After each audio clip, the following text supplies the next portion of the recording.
The Romans were big military innovators. The organization of their army is one of the things they were most famous for. In this video, we're going to cover a topic that constitutes a small, but very colorful part of the Roman military: their banners and standards. The eagle is the most recognizable symbol of ancient Rome, but it wasn't the only military standard. We'll trace the evolution of this uniquely Roman organizational element from the early days of the Republic, and try to figure out as much information about its usage as we can. During the city's humble beginnings, the Roman army didn't use any flags or standards. For the most of the regnal period, it was engaged in what amounted to tribal warfare. The Servian constitution of the 6th century included the first ever Roman military reform. The army was reorganized on the model of the Greek and Etruscan phalanx. The phalanx almost certainly never used any sort of flag, so there are no accounts of military standards from that period. The Romans started using military standards in the 4th century, when they abandoned the rigid phalanx in favor of the flexible maniple system. The new Roman army was divided into small units, or maniples. This organization put the emphasis on maneuverability and not getting outflanked by the swift armies of their main rivals, the Samnites. The 1st century Roman legio consisted of around 35 to 40 maniples, each of about 120 men. A good coordination of these small units was crucial for the success in battle. The commanders had to be aware of the position of each maniple, and the rank-and-file soldiers needed something to orient themselves in the chaos of fighting. This is where the military standards came into use. The very first signa militaria employed by the Romans are said to have been handfuls of straw on top of a spear or a pole. This is a likely source of the word manipulus, which literally means a handful. But the maniples weren't all the same. The Roman deployment was called Triplex acies, or the 3 lines. This name comes from the specific way in which the Romans deployed their heavy infantry. The front line was the hastati, the younger and less experienced soldiers. The second line consisted of more experienced warriors, the principes. And finally the old veterans, or triarii, were in the 3rd line. This formation was supported by maniples of light infantry called velites, and around 300 cavalry. Each line was given its own standard. Pliny the Elder lists 5 different types of them: the eagle, the wolf, the ox, the horse, and the boar. We only know that the eagle was carried by the principes. If we had to distribute the rest of the standards, I'd give the boar to the younger hastati, the ox to the veteran triarii, the wolf to the velites, who actually wore the wolfskin dress, and the horse to the cavalry unit for obvious reasons. These standards were carried by the first maniple of every line. The carrier of the standard, or signum, was called the signifer. Every maniple had its own signifer, but only the first maniple of the line held the special symbol. The rest had simpler standards. From bundles of hay on poles, these evolved into more familiar cross spears with a hand on top. Each maniple's signum could be decorated with phalerae. A phalera was basically a Roman medal. A maniple or a whole legion could be awarded for their exploits in battle, and would have a right to display it on their signum. This system existed up until the end of the 2nd century. In 104 BC, Consul Gaius Marius reformed the military organization and did away with maniples. The basic organizational units of the legion were now the cohorts, composed of 480 soldiers, and centuria, which were 80 men strong. Marius also abolished the 3 lines and laid aside all the animal standards except for the eagle. The eagle was in the possession of the first cohort of every legion. The signifer of the first cohort had the special rank of aquilifer, the eagle-bearer. In the battle formation, the aquila would be located on the right flank, and the remaining cohorts would be deployed using its position as the point of reference.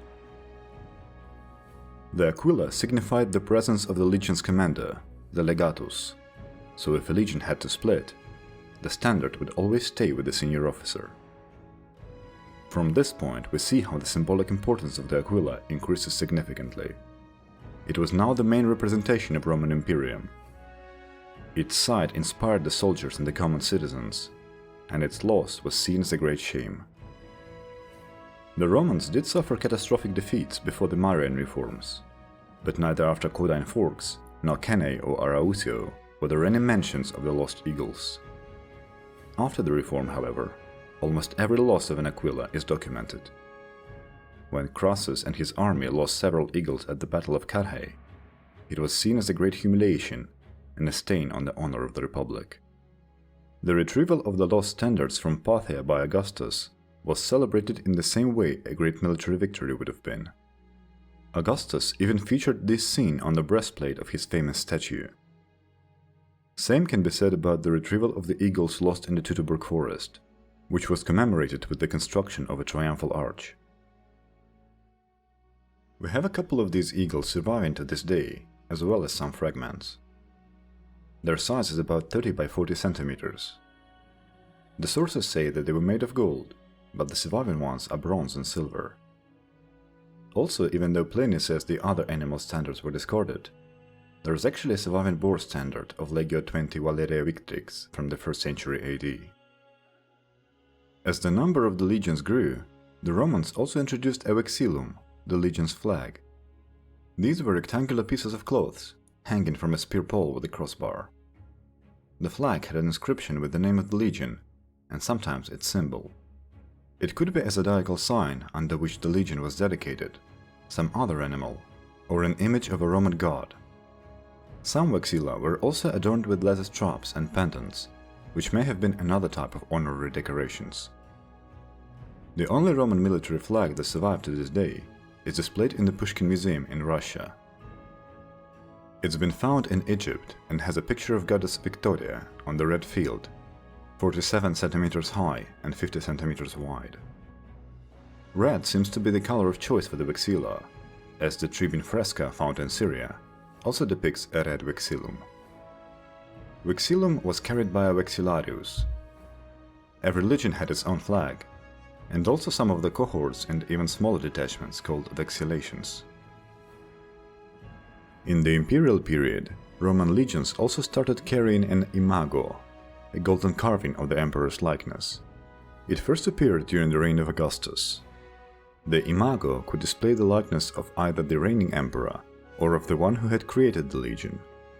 The soldier who carried it was called imaginifer. Aquiliferi, vexillarii, and imaginiferi were only promoted from the signiferi. They were high-ranking officers who received double pay, and were junior in rank only to the senior centurions of the legion. The cavalry units had its own simplified vexillii, but didn't carry imago or aquila.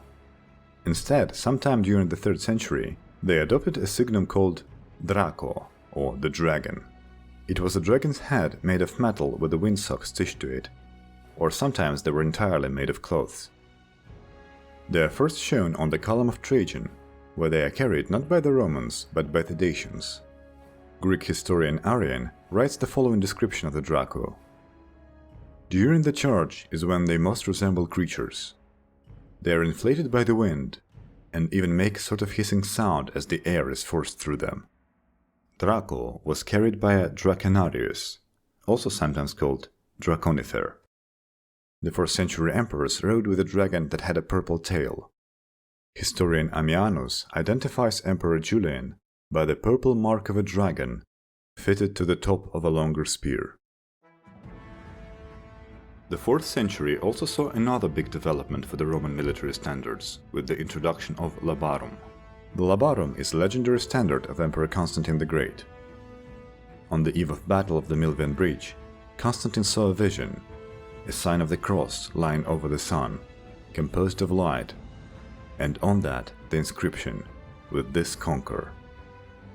On the next day, Constantine reportedly ordered the production of a special flag with a monogram of Christ, the Chi-Rho.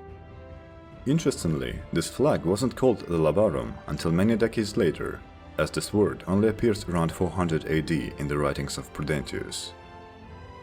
The oldest depiction of Constantine's standard is from the coin from 327 AD.